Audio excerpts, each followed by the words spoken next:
Hey guys, what is going on? My name is Jack and welcome to another video. This time I'm going to be going through 5 things you should never forget in your camera bag when you're on a photo or video shoot.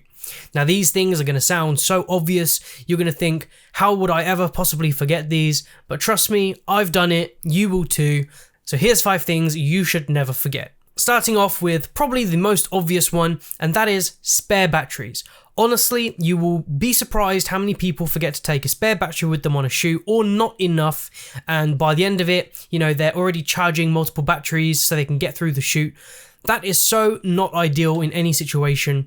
Now, if you talk to any pro photographer, they'll always carry a massive satchel of these with them so they can make sure they've always got battery, because if a battery goes flat on you and you don't have any spares, you are going to be in trouble. Even if you just have one spare, you're still going to be in trouble. I would recommend at the very minimum you have at least 3 batteries in your backpack, and if you're doing something like a wedding, I'd have like 10. Seriously, having spare batteries and having them charged is so valuable, but a lot of the time it's overlooked because people think, well, how many photos realistically am I going to take? This battery will probably last all day, but if you're shooting in various conditions, cold weather, hot weather, all these different things can affect your batteries, and by the end of the shoot, when you've not been able to take as many photos as you want because you've been worried about your battery being on 1 bar the whole time, you will wish you took spare batteries. Seriously, just go on Amazon, there's battery chargers that come with spare batteries and they're relatively cheap, they're about £30, you'll get a charger, you get a pack of 2 batteries, and it's so worth the investment. Number 2, and this is probably like my personal favourite because there's so many shoots now where I'm glad I've got these, and that is either an Allen key set or a multi-tool. Let me just get this out here. So this is a multi-tool, and this thing is pretty cool. You basically just flip it open, bam, you've got like a pair of pliers there, and like a pair of like scissors, and a screwdriver, and a flathead screwdriver, and I don't know, loads of stuff. These things are totally worth it. You'll be surprised how many shoots you go on where you say, God, I wish I had a pair of scissors, and you don't have a pair, or you need a plier to pry something off a camera cage or off your camera. And the Allen keys, they're great for tightening up tripods, and also if you have a camera cage like I do for my GH5, a lot of the attachments on there are attached via Allen keys, so again, really handy. Get yourself some of these. I think this was like £12 on Amazon, and there's loads of great little things you get in here. And this one, I can't even remember how long I've had this. I've had this for years, but really, they're not expensive. You'll be so glad you have them when they're in your bag and you need them. So pick both of these up and you'll be sorted. Now the third thing, and again, this one sounds really obvious, but it is spare memory cards. Now, how many people on shoots do you know just carry 1 memory card? Honestly, I've been on so many shoots before with people who say, oh, I need to quickly go back up my footage because my memory cards ran out of space. That is just so lazy. Honestly, memory cards are pretty cheap now, but I do understand if you're shooting 4K and you need those really high quality memory cards, they can be expensive, but again, worth the investment. And let's be honest, if one of them fails on a shoot, then what are you going to do then if you only have 1 card? You should always have a little packet of multiple cards that you can always swap out in case one dies, or if you need to just swap up because one is full.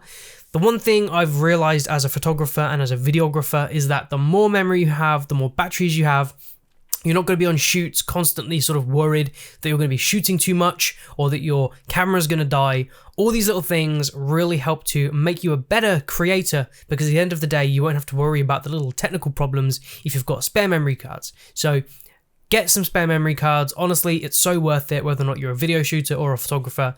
Always carry a couple of spares in your bag. And that brings me nicely onto number 4, and that is a memory card reader, because even though you might have a memory card, there might be some cooldown period where you can quickly grab some of your photos and back them up. These are so valuable. This is USB-C, so I can plug this into my MacBook, my iPad, my computer, my phone, whatever it is that I have on me that's USB-C. This can be plugged straight into it. I can look at my photos, review some of them. I can put them in folders, back them up. I can even select some and add them onto like Instagram or whatever it is that I want to do. Now, I know earlier I said that you don't really want to be backing up memory cards on shoots, and yes, you don't want to be. It takes a lot of time, but if there's some cooldown period or time where you don't need to be on camera, this is a great opportunity to plug one of these into a computer and get those images backed up. Now for number 5, this item again sounds really obvious, and something that really nobody should forget, but they do, and that is a travel tripod. Now, I'm not talking about your big heavyweight video tripods or big heavyweight camera tripods. I'm talking about a travel tripod. So this one I have from Benro. It weighs about 1 kilo. It is super lightweight and easy to carry around. And there's been so many times I've been on shoots and I've said to myself, oh, I really don't want to take the tripod this time. And I'll leave it in the car or I'll leave it on the shoot. And it's, half a mile away to go get it. And then I'm there, I'm at a shot, and I think to myself, oh, I really wish I had a tripod. Now, if I'm with someone who has a tripod, that's great because I can use theirs. But most of the time, if I'm solo or on my own and there's not a tripod that I can use, what can I do? There's so many creative things you can do with a tripod that if you don't have one because you're too worried about carrying the weight, then you need to invest in a travel tripod and make sure it's with you on every trip. Most camera bags have a compartment for tripods, so there really is no excuse. And with this travel tripod that I have from Benro, it's so lightweight you could just carry it in your hand if you don't want it on your back. There's also been loads of occasions where I've been out and it's getting late at night, and obviously photographers will know the later it gets, the more you have to lower your shutter speed, so you start getting blurry images if you don't have a tripod. Just honestly, get a travel tripod, get it on your backpack, get it in your hands, whatever it is to have it on your shoot, and you'll walk away with so many more shots that you're happy with. So there you have it, guys. That's my 5 essential things that you should never forget from your camera bag on a photo or video shoot. What do you guys think? Let me know in the comment section below, and if there's anything you can think of that I've missed off this list or that's maybe even more important or something you never forget, comment that down below as well, and I may do a follow-up video in the future with another 5 things you should never forget. If you enjoyed this video and you want to see more from me, be sure to like, subscribe, and of course hit that little alarm button and it will tell you when I've uploaded something new. And if you want to support my work on Patreon, where I upload high resolution stills which you can download every month, then be sure to check that out in the description below. And I'll see you guys in the next one.